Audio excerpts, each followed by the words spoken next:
I've spent weeks inside the transcript of an inquiry that lasted 76 days, 136 witnesses, thousands of pages. And the thing that stays with me isn't the horror of what happened, it's how completely avoidable it was. On the 21st of October, 1966, a mountain moved. Not in some remote wilderness. It moved onto a primary school full of children in a small Welsh village called Aberfan. 116 of those children died. 28 adults died with them. 144 people in total, gone in about 5 minutes. Most people remember it, if they remember it at all, as a tragedy, an act of God, a freak of weather and bad luck. It wasn't. Every part of it was known in advance. The danger had a file. The warnings had dates on them, and the men responsible kept their jobs, kept their pensions, and then, this is the part I still can't get past, they took money from the Dead Children's Memorial Fund to clean up their own mess. This isn't a story about a landslide. It's a story about what an institution will do to avoid saying 3 words. We were wrong. Aberfan sat at the bottom of a valley in South Wales, about 4 miles south of Merthyr Tydfil, a mining village. Around 5,000 people, and almost every family had someone working at the Merthyr Vale colliery. Coal was the air they breathed. It was the wage, the identity, the whole architecture of the place. And coal makes waste. For every ton you pull out of the ground, you bring up rock and slag and slurry that has to go somewhere. In Aberfan, it went up, onto the mountain above the village. For roughly 50 years, the National Coal Board, the state body that ran British mining, piled millions of cubic meters of this waste onto the slopes of Mynyd Merthyr. By 1966, there were 7 of these tips looming over the houses. 7 black hills, man-made, sitting directly above where children walked to school. The morning of the 21st was foggy. Half-term started that afternoon, so the children at Pantglas Junior School were in for a short day. They'd just come back from assembly. The last hymn they sang was "All Things Bright and Beautiful." Then they settled into their classrooms. Up on the mountain, something was already wrong. The men working Tip 7 had arrived at 7 that morning to find it had sunk overnight. About 3 meters, just gone, swallowed into itself. There was no phone line on the hillside, so a worker walked down the mountain to tell the bosses. By the time anyone gave the order to stop tipping, the tip had sunk nearly 6 meters. At just after 9:15, Tip 7 gave way. 150,000 tons of liquefied coal waste came down the slope as a black wave. It hit a farm first and killed everyone inside. Then it reached the school. It went through the building like it was made of paper, and it filled the classrooms, desks, blackboards, children, with a torrent of wet slag. The slide carved a path of destruction nearly 700 feet long. And then, almost as fast as it had moved, the slurry lost its energy and solidified. The classrooms were sealed. Some of the children were found later still, sitting at their desks. A dinner lady named Nancy Williams threw herself over 5 children and shielded them with her own body. They lived. She didn't. The last survivor pulled out alive. A boy named Jeff Edwards came out of the rubble before midday. After that, no one was found alive. Rescuers, miners, firemen, fathers digging with their bare hands, kept working for a week. But everything they pulled out after that first hour was a body. It took until the 28th of October to recover the last one. 144 people, 116 of them children, most between 7 and 10 years old. In a village of 5,000, an entire generation of the community's school children was wiped out in an afternoon. Most of them were buried together. On the 27th of October, a joint funeral was held at Bryntaff Cemetery, on the hillside above the village. More than 2,000 people came. Rows of small coffins, side by side. Some families had lost 2 children, some had lost 3. The photographs of that day, the long line of graves, the parents standing in the rain, went around the world, and for weeks it seemed as though the entire country was in mourning. The Queen and the Duke of Edinburgh came to Aberfan on the 29th of October. It's worth noting when that was. 8 days after, the royal visit was held back, deliberately, until the main rescue was over and the cameras had thinned out. The delay was its own small statement about who the establishment thought this story belonged to. By then, there was only one contractor left in the village, finishing the clear-up. That's the surface. That's the part everyone agrees on. Now here's where it gets harder to look at. Because the question that runs underneath all of it is simple. How does a mountain of waste end up on top of a primary school? And the answer is not weather. The answer is a series of decisions made by people who were warned, who understood the risk, and who decided that fixing it cost too much. Start with the ground itself. Tip 7 was begun in 1958. By 1966, it stood about 34 meters high, and it had been built, in direct contravention of the coal board's own procedures, on top of ground where underground springs came to the surface. Water was seeping into the base of the tip the entire time. The waste sat on a layer of porous sandstone, riddled with springs. So when heavy rain came, the water had nowhere to drain. It built up inside the tip, and a pile of loose slag full of trapped water isn't a hill anymore. It's a liquid waiting for an excuse to move. This wasn't a secret. This wasn't some subtle geological detail that only became visible afterward. The people of Aberfan had been watching the water for years. Between 1952 and 1965, the area around Pantglas flooded at least 11 times. 11. The floodwater that came down off the mountain was black, and it left a greasy film behind when it drained. Residents knew exactly where it was coming from, and they said so. In the summer of 1963, the local council, Merthyr Tydfil Borough Council, started writing letters to the National Coal Board. The subject line on the file, and I want you to sit with how plain this is, was the danger from coal slurry being tipped at the rear of the Pantglas schools. The rear of the schools. They named the school. They named the danger. This correspondence ran from July 1963 to March 1964. Early in 1965, there were meetings between the council and the coal board, and they actually reached an agreement to deal with the drainage and the clogged pipes that were causing the flooding. And then nothing happened.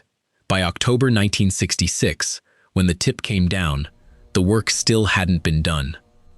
There's a moment in the inquiry that I keep returning to. Aberfan's own Member of Parliament, a man named S.O. Davies, gave evidence, and he admitted, under oath, that he'd long been afraid the tip might not just slide, but that in sliding, it might actually reach the village. He'd had that fear for years. So why didn't he force the issue? Why didn't he stand up and scream about it? Because, he said, he had more than a shrewd suspicion that if he made too much noise, the colliery would be closed. And if the colliery closed, the village lost its livelihood. Read that again. The man elected to protect these people stayed quiet about a danger to their children because speaking up might cost them their jobs. That's not villainy. That's something worse and more ordinary. That's the logic of a community so dependent on one industry that it couldn't afford to question the thing that was killing it. That's the hidden engine, not evil. Dependency. A whole system arranged so that the people closest to the danger had every incentive to look away. Now layer the economics on top.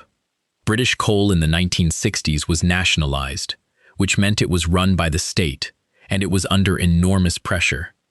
Oil was rising. Cheaper energy was coming. The coal board's job was to keep coal competitive, which meant keeping costs down. And tip safety? Tip safety was a cost.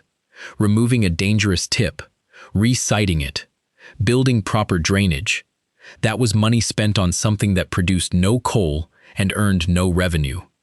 It was, in the brutal accounting of the place, pure overhead. So here's the thing, nobody put on a poster, but everybody understood. The cheapness of the coal and the danger of the tips were the same fact. The waste went up the mountain because up the mountain was free. Every pound not spent making those tips safe was a pound that kept Welsh coal looking viable for one more year. The children of Aberfan were, in the coldest possible sense, a line item that hadn't been paid. And there was no law forcing anyone to pay it. This is one of the most chilling findings in the entire tribunal report. At the time of the disaster, there was no legislation anywhere governing the safety of these tips. Not in Britain. The report noted that the only places on Earth with any rules at all were part of West Germany and South Africa. Tips weren't even on the syllabus for the qualification board that trained future mining officials. The men responsible for these black mountains above people's homes were never taught how to make them safe, because officially, the danger didn't exist. It wasn't reportable. The Aberfan disaster wasn't even reportable under the Mines and Quarries Act of 1954. If the government hadn't set up a special tribunal, there would have been no official document about it at all. So a mountain of waste, sitting on hidden springs, above a school, with no law to govern it, watched and feared by the entire village, written about in council letters that named the school by name, came down and killed 116 children. Now watch what happened next. Because the disaster was an accident of ignorance and neglect. What came after was a choice. Within days, both houses of Parliament passed resolutions, and on the 26th of October, the Secretary of State for Wales appointed a tribunal of inquiry. It was chaired by a respected Welsh judge, Lord Justice Edmund Davies, and it did its job. It sat for 76 days, the longest inquiry of its kind in British history at that point. It heard 136 witnesses. It went looking for the truth, and the National Coal Board fought it the entire way. This is documented. The tribunal's own report said it plainly, that much of its time could have been saved if the Coal Board hadn't stubbornly resisted every attempt to lay the blame where it so clearly belonged. At their door, the board denied liability through the whole thing. It wasn't until day 49 that any Coal Board witness would even concede that the tip safety arrangements had been inadequate. Day 49. And it wasn't until day 65 that one of them admitted the instability of tip 7 could clearly have been foreseen. And worse, that this had been known inside the Coal Board even before the inquiry formally began. 65 days of an organization knowing it was at fault and saying otherwise. There was even a chill on the press before the inquiry began. The Attorney General, Elwyn Jones, warned the media that commenting on matters the tribunal would investigate could leave them open to the same consequences as contempt of court. So in the weeks after 116 children died because of state negligence, the official message to journalists was, in effect, careful what you say. The instinct to manage the story started early, and it started at the top. At the center of it sat one man, Lord Robins, Alfred Robins, the chairman of the National Coal Board, and his behavior from the very first day tells you everything about how institutions protect themselves. On the day of the disaster, while children were being dug out of the slag, Robins did not go to Aberfan. He went ahead with his own ceremony, his installation as Chancellor of the University of Surrey. He didn't arrive in the village until that evening, and when he did finally speak about the cause, before the inquiry had even sat, he suggested it was down to natural springs that nobody could have known were there, an act of nature, unforeseeable. Except it wasn't unforeseeable. And the springs were marked on maps, and the village had been flooding black water for over a decade. When Robins finally testified, near the end, he conceded the board had been at fault. Had he said that at the start, most of the inquiry would never have been needed. But look at what he did with the time in between. Robins had received a copy of the inquiry's damning report 10 days before it was made public. He'd demanded advance sight of it in his capacity as a Privy Councillor, and he used those 10 days not to prepare an apology, but to defend himself. He went on a tour of the British coalfields, giving speeches that promoted coal and attacked the rising popularity of nuclear power. He had the coal board catalogue every message of support he received, and some were leaked to the press. He was running a public relations campaign for his own reputation, while the report blaming him sat unpublished in his hands. The Guardian called the coal board's conduct out in an editorial. Harold Wilson, the Prime Minister, wrote one word on his own copy of the report: devastating. The tribunal's verdict on Robins is one of the most quietly devastating things I've ever read in an official document. They found that Robins, an administrator who openly admitted he had no technical knowledge, had claimed under cross-examination to have understood the danger all along, when in all probability he'd only learned it later by reading the daily transcripts of the very inquiry he was testifying to. In plain English, he pretended to a knowledge he didn't have to make himself look better in front of the people whose children had died. The report retired to consider its findings on the 28th of April, 1967, and was published on the 3rd of August. Its conclusion did not hedge. Blame for the disaster, it said, rests upon the National Coal Board. It named 9 of the board's staff as bearing some degree of responsibility. It described the basic cause as a total absence of tipping policy. And in its introduction, it wrote the line that the families have carried ever since, that the disaster could and should have been prevented. Not a tale of wickedness, the report said, but of ignorance, of ineptitude, of a failure in communications. So, 9 men named. A national body found wholly responsible. A judge's report calling it preventable.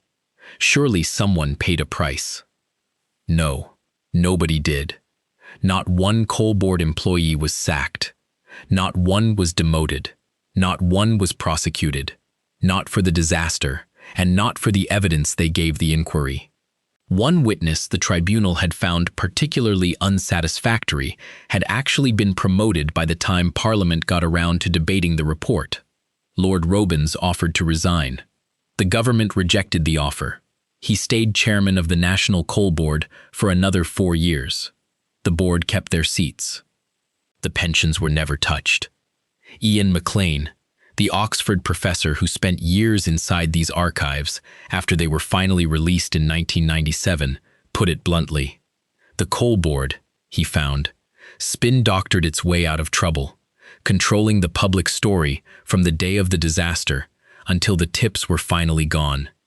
Robins had even gotten an advance copy of the damning report 10 days before publication, and used the time to organize a campaign of support for himself among the mineworkers' union branches. Harold Wilson, the Prime Minister, wrote one word on his own copy of the report: devastating. And it would be enough. It would already be too much if the story ended with no one being punished.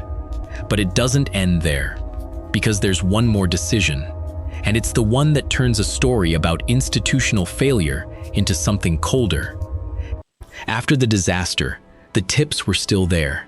6 of the 7 Black Mountains still stood above Aberfan, and the people who lived in their shadow, who had just buried their children, were now expected to live underneath the exact thing that had killed them. They wanted the tips gone. Of course they did. They petitioned. At one point, they walked into the Welsh office and dumped a pile of coal slurry on the minister's table to make him feel what they lived with every day. So who would pay to remove them? The coal board refused. Robins told the Treasury the removal would cost around £3 million and made clear the coal board would not pay it. The Treasury refused too. Too expensive. Between them, the body that built the deadly tips and the government that failed to regulate them spent months arguing about who shouldn't have to clean up. And here is how they resolved it. To pay for removing the tips, £150,000 was taken from the Aberfan Disaster Memorial Fund. The fund built from the donations of ordinary people.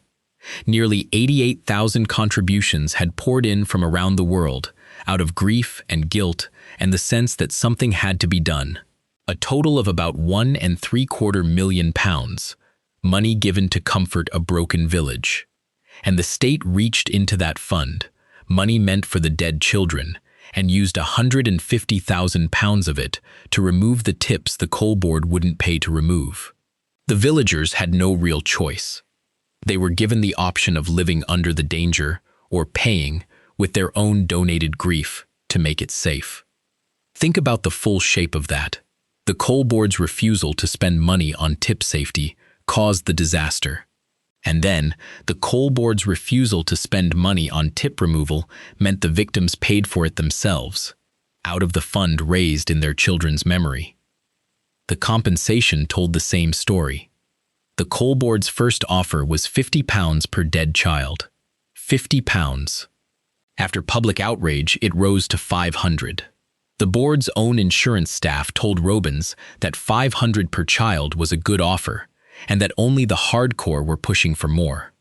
And then there's the part of the aftermath that almost nobody knows, because it's so petty, it sounds invented.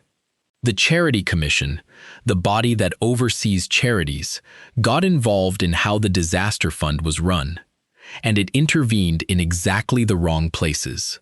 It tried to stop the trustees from building the memorial arch in the cemetery. It tried to stop them making equal, flat-rate payments to the bereaved families. And the condition it wanted attached before a grieving parent could receive money, I had to read this twice, was that the trustees should first satisfy themselves that the parents had been close to the children who died, close to them, as though a mother might be cashing in on a child she hadn't loved. The trustees refused on both counts and paid the families anyway.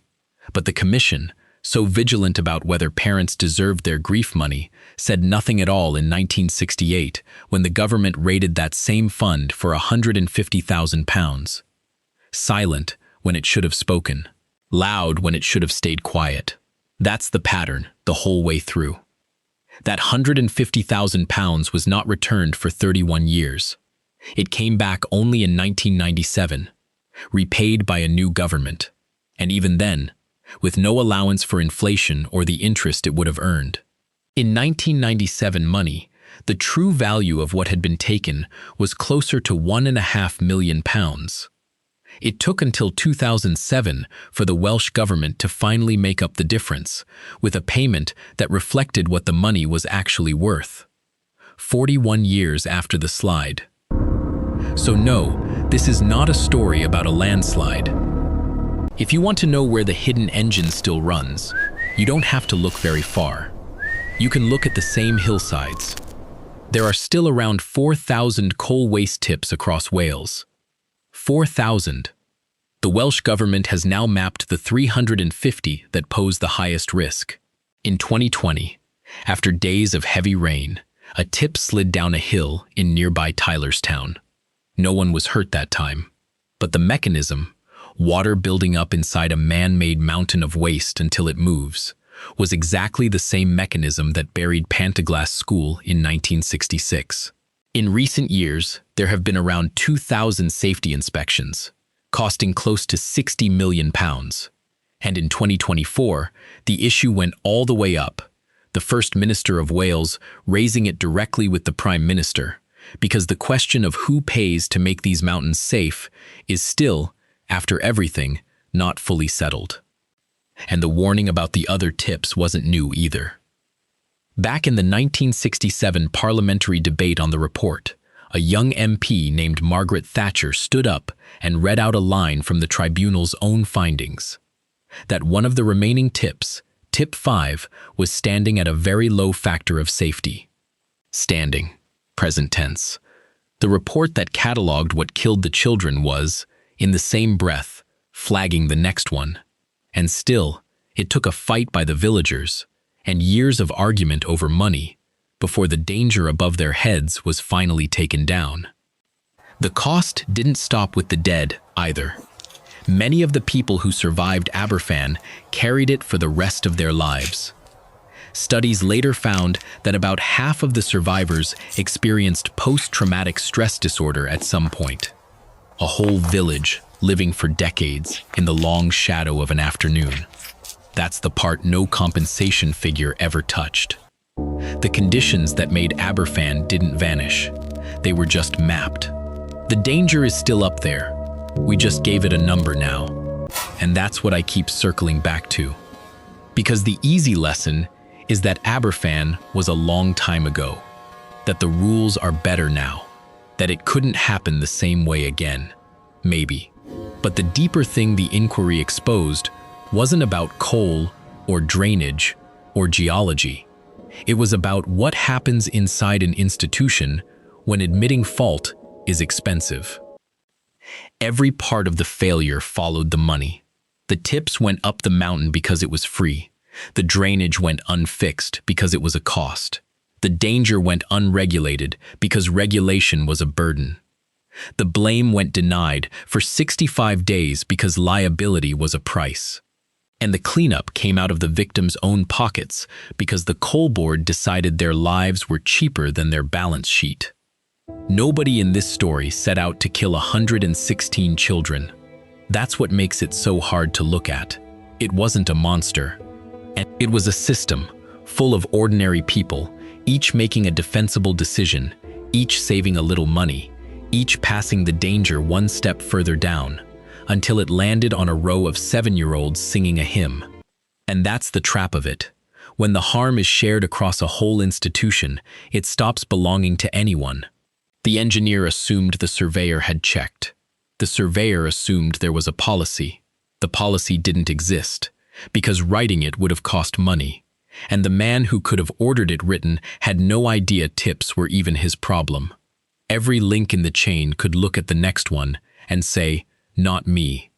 That's how 144 people die, and no single person ever has to feel that they killed them. The diffusion of blame isn't a side effect of how these institutions work. Sometimes it's the whole point. It's the thing that lets them keep going. So here's the question I can't answer. If no one was punished, if the money came back 41 years late, if the mountains are still standing and still being mapped, then what exactly did anyone learn? And if the same logic still runs every time an institution weighs the cost of safety against the cost of an apology, how sure are we, really, that the engine ever stopped? 144 people died at Aberfan. 116 of them were children. And the truth of what killed them wasn't a freak of weather. It was a decision, made over and over, by people who were warned that some things are cheaper left buried. The hidden engine is always running. Most people just never look under the hood. And if this one made you think of another story, another system, another silence, another thing that never quite added up, tell me in the comments. I read every one. The next investigation might start with you. Until next time.